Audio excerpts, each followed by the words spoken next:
चारों तरफ के एग्जिट पोल की चर्चा हो रही है। टीवी, सोशल मीडिया, हर जगह बस नंबर, ग्राफ और सीटों का शोर मचा हुआ है। लेकिन मेरे मन में एक ही सवाल है कि एग्जिट पोल होते क्या है और ये हर बार इतना बवाल क्यों मचाते हैं। मतलब सोचिए, आप अभी अभी वोट डालकर आए हैं और घर पहुंचते ही टीवी पर चलता है कि ये पार्टी जीत रही है। अरे भाई, वोट तो गिने ही नहीं, तो फिर रिजल्ट लाइक ये चीज आती कहां से है।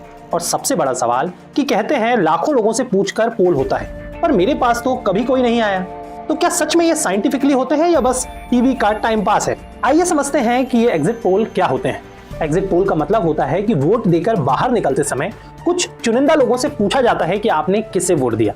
यानी ये एक्चुअल वोट काउंटिंग तो नहीं है, पर लोगों से लिए गए जवाबों पर आधारित एक अंदाजा है। अब प्रश्न उठता है कि इसकी शुरुआत कहां से हुई। एग्जिट पोल की शुरुआत 1940 के दशक में अमेरिका से हुई, आज से लगभग 80 साल पहले। भारत में एग्जिट पोल का ये ट्रेंड 1980 के दशक में तेजी से शुरू हुआ, जब टीवी और बड़े सर्वे एजेंसियां इंस्टॉल हुई। 1998-99 में पहली बार एग्जिट पोल ने नेशनल अटेंशन पकड़ी।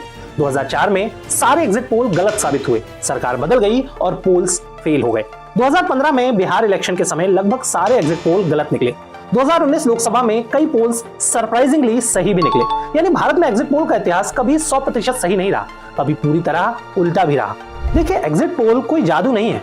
एग्जिट पोल करने के लिए कुछ स्टेप्स फॉलो किए जाते हैं। जैसे कि पहला स्टेप है जिला या क्षेत्र चुनना। एजेंसियां पूरे राज्य को छोटे छोटे हिस्सों यानी कि सैंपल्स में बांट लेती हैं, जैसे गांव, कस्बा, शहर, बस्ती, सभी तरीके के सैंपल्स होते हैं। दूसरे चरण में कुछ चुनिंदा बूथ का चयन किया जाता है। मान लीजिए कि पूरे बिहार में 72,000 बूथ है, तो वो सिर्फ 300 से लेकर 500 बूथ ही चुनते हैं। तीसरे चरण में हर बूथ पर 20 से लेकर 30 वोटरों से पूछा जाता है। ये लोग वोट देकर बाहर निकलते समय उनसे सवाल करते हैं कि आपने किसे वोट दिया। उनका जवाब गोपनीय रखा जाता है। चौथे चरण में इन छोटे छोटे सैंपल्स को जोड़कर बड़ा नंबर बनता है। पूरे बिहार में 7 करोड़ लोग वोट देते हैं, लेकिन जो पोल होता है वो सिर्फ 30,000 से 50,000 लोगों पर आधारित होता है। और हाँ, आपसे कभी कोई सैंपल लेने नहीं आया तो आप अकेले नहीं हैं। 90% लोगों से कोई नहीं पूछता, क्योंकि सैंपलिंग सब जगह नहीं होती। अब सबसे बड़ा प्रश्न उठता है कि एग्जिट पोल कितने विश्वसनीय होते हैं। ये सबसे बड़ा कंफ्यूजन भी है और सबसे बड़ा सच भी।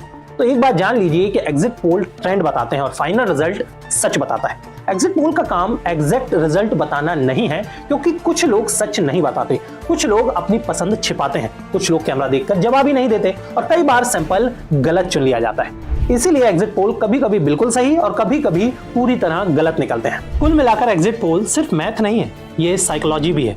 यानी लोग जो कहते हैं वो कई बार सच नहीं होता। तो अगली बार का एग्जिट पोल देखते हुए याद रखना कि ये फाइनल वर्डिक्ट नहीं है, बस एक एजुकेटेड गैस है। ओरिजिनल रिपोर्ट कार्ड तो ईवीएम खुलने के बाद ही पता चलता है।